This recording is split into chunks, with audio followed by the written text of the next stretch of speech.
ఆత్మావలోకన కార్యక్రమానికి స్వాగతం, సుస్వాగతం.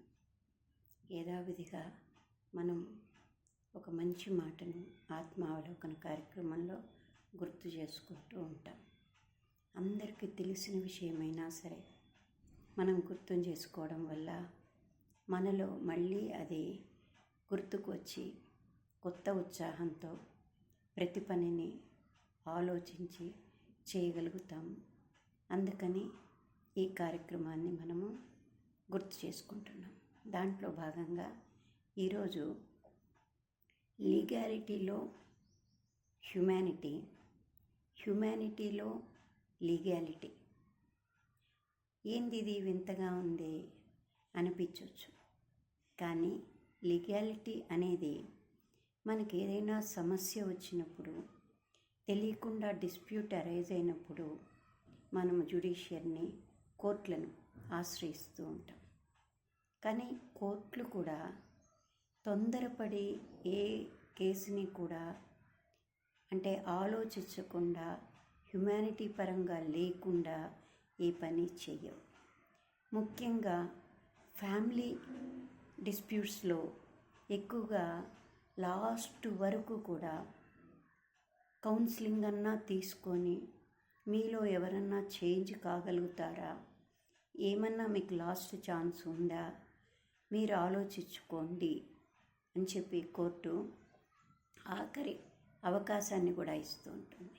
అంటే లీగాలిటీలో కూడా హ్యుమానిటీ బేస్ చేసుకొని ఇవి చేస్తూ ఉంటుందన్నమాట. అందుకని మనం కోర్టులలో ఏదైనా ఇద్దరు వ్యక్తులు గొడవ అయిందనుకోండి, డిస్ప్యూట్ అయినప్పుడు మనకు రక్షగా ఒక యాక్ట్ కూడా ఉంది, ఆర్బిట్రేషన్ యాక్ట్ అంటారు. అంటే మీరిద్దరూ ఆ సమస్యను తీర్చుకోలేనప్పుడు ఆర్బిట్రేటర్ ద్వారా ఇద్దరికీ అనుసంధానం చేసి వాళ్ళ మధ్య అవకాశం ఉంటే దాన్ని తీర్చడానికి ప్రయత్నం చేయడానికి ఆర్బిట్రేటర్ని నియమిస్తూ ఉంటారు. అలా కూడా హ్యుమానిటీగా లీగాలిటీలోనే ఇంకా కూడా ఏమన్నా న్యాయం జరుగుతుందా, వీళ్లకు ఏ అవకాశమన్నా ఉందా, వీళ్ళ సమయాన్ని కానీ వీళ్ళ ఆర్థిక ఇబ్బందుల్ని కానీ మనం నివారించవచ్చా, లేదు వీళ్ళ సమస్యకు పరిష్కారం ఉంటుందా అనే ప్రయత్నం తప్పకుండా జ్యుడిషియరీ కూడా కోర్టులో కూడా ఆలోచిస్తూనే ఉంటాయి. అందుకే లీగాలిటీలో హ్యుమానిటీ బేస్ కూడా ఎక్కువ ఉంటుంది. ఏ కేసునైనా తీసుకున్నప్పుడు కస్టమ్స్, ట్రెడిషన్స్ని కూడా గుర్తిస్తూ ఉంటాయి. వాటిని కూడా మనం గుర్తు చేసుకు మా ఆచారపరంగా ఇది అని కానీ, మా పూర్వపరాల నుంచి వస్తున్నాయని కానీ ఇవన్నీ ఉంటాయి మనకు. ఇదే కాకుండా మనకు హ్యుమానిటీగా ఎన్నో ఏ సమస్యకు తొందరగా పరిష్కారం దొరుకుతుంది అనే దానికి మ్యాక్సిమం కోర్టులు ఆలోచిస్తూ ఉంటాయి. విధి లేని పరంలోనే వాళ్ళు ముందుకు పోతుంటాయి. ముఖ్యంగా ఫ్యామిలీ మ్యాటర్స్లో ఆల్మోస్ట్ ఆల్ అన్నిటినీ దృష్టిలో పెట్టుకొనే చేస్తుంటాయి. ఇది కాకుండా మనకు లీగాలిటీలో యాక్ట్ ఆఫ్ గాడ్ అని ఉంది. ఏంటంటే అది న్యాచురల్ కెలామిటీస్. అలాంటప్పుడు కూడా కోర్టులు ఏ ఒక వ్యక్తి గురించి అవి ఆలోచించవు, న్యాచురల్గా జరిగిన వాటిని అలా తీసుకుంటాయి. ఇన్నసెన్సు లేదు, ఏదన్నా మరీ డిజబుల్ పర్సన్స్ ఇబ్బంది ఉన్నప్పుడు అక్కడ కూడా హ్యుమానిటీ బేస్డ్గా నిర్ణయాలు చెప్తూ ఉంటారు. జడ్జిలకు కూడా వాళ్ళ ఓన్గా హ్యుమానిటీతో కూడా కొన్ని జడ్జిమెంట్ ఇచ్చే ఛాన్సులు కూడా ఉంటాయన్నమాట హ్యుమానిటీ బేస్లో. అందుకని లీగాలిటీలో కూడా హ్యుమానిటీ ఎప్పుడూ ఉంటుంది.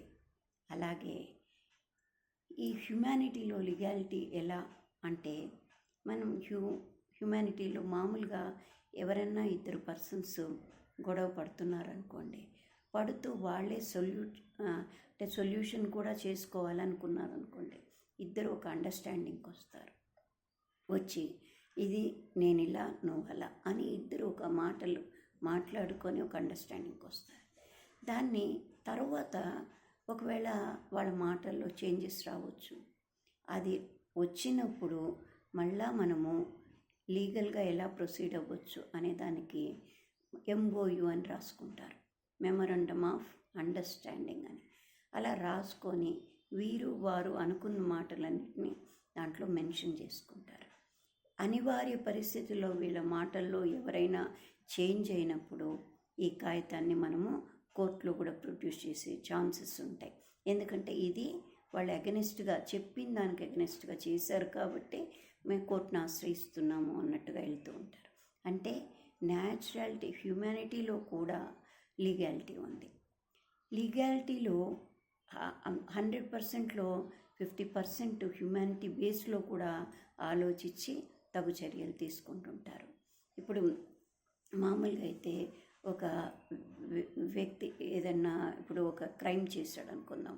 ఆ క్రైమ్ ఏదన్నా ఉన్నప్పుడు అతని పూర్వపురాలేంటి, అంటే అతన్ని ఇంతకుముందు అలవాట్లేంటి, ఫ్రీక్వెంట్గా ఇలాంటివి చేశాడా, లేదు ఇప్పుడే కొత్తగా ఏదైనా ప్రాబ్లం వల్ల జరిగిందా, ఎవరన్నా ఫోర్స్ వల్ల ఇలా చేయగలిగాడా అనే హ్యుమానిటీ బేస్లో కూడా కేసుని డీల్ చేస్తుంటారు.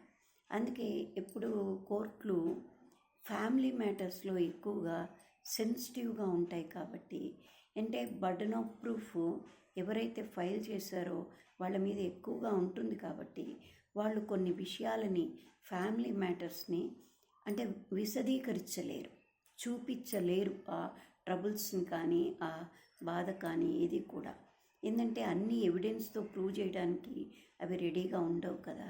కొన్ని మనసుకు సంబంధించిన విషయాలు ఉంటాయి.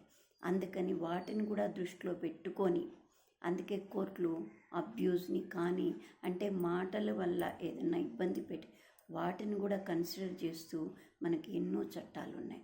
అంటే ప్రతి చట్టం వెనుక, ప్రతి యాక్ట్ వెనుక, అంటే జ్యుడిషియరీ వెనుక హ్యుమానిటీ బేస్ కూడా ఎక్కువగా ఉంటుంది.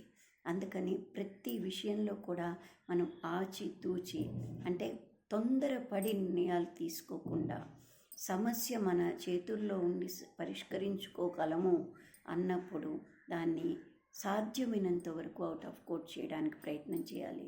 ఎందుకంటే చిన్న చిన్న వాటిని కోర్టుకు తీసుకుపోయి అనివార్యమైన సమస్యలను పరిష్కరించడానికి నెంబర్ ఆఫ్ కేసులు ఉంటాయి. అవన్నీ కోర్టుకు చిన్నవి పెద్దవి పోకుండా, మన జీవితాలు పాడుగాకుండా మనం కొంతవరకు దానికి సహకరిస్తూనే అనివార్యమైనప్పుడు మన ప్రాబ్లంను తీర్చడానికి కోర్టులున్నాయనే అవగాహన కల్పించుకుంటూ మ్యాక్సిమం మనం కూడా ఆలోచించుకుంటూ ప్రయాణం చేయగలిగితే ఈ సమస్యలకు కొంతవరకు పరిష్కారం దొరుకుతుంది. కోర్టులకు బర్డెన్ పెరగదు, మనకు సమస్యలు అంత జటిలం కావు. ప్లస్ మనకున్న అలవాట్లలోనే మనం ఆలోచించుకుంటూ దానికి ఏ రకమైనటువంటి పద్ధతులు పాటిస్తే వీటి నుంచి బయటపడతామో. చిన్న చిన్నవే ఉంటాయి గొడవలు, కానీ అవి పెద్దగా కనబడుతుంటాయి. ఒకరి మీద ఒకరికి ఈగోస్ ఉంటాయి. ఇవన్నిటిని కూడా చిన్న చిన్నవే మనం ఎక్కడ జరుగుతుందా లోపం మనం ఆలోచించుకోగలిగితే చిన్న వాటన్నిటిని మనం పరిష్కరించుకోగలం. పెద్ద వాటిని మనం తప్పనిసరి పరిస్థితుల్లో కోర్టులను ఆశ్రయించగలిగితే మనకు టైము వృధా కాదు, ఆర్థికంగా ఇబ్బంది ఉండదు, కోర్టులకు బర్డెన్ పెట్టకుండా ఉండగలుగుతాము. అదే కాకుండా ఇన్ఫర్మేషన్ యాక్ట్ అనేది ఒకటి ఉంది. అది మనకి ఏదైనా విషయాలు తెలియలేదనుకోండి, చిన్న చిన్న వాటిల్లో వాటిని ఆ యాక్ట్ ద్వారా మనము ఇన్ఫర్మేషన్ సేకరించుకోవడానికి అవకాశాలు కూడా ఉన్నాయి. అంటే మనకు అన్నీ అందుబాటులో ఉన్నాయి, కానీ అవైల్ చేసుకునే విధానాలు మనకు తెలియక కొన్ని కోర్టులకు బర్డెన్ ఇస్తున్నాం, కొన్ని సమస్యల్లో మనమే పడిపోతున్నాం.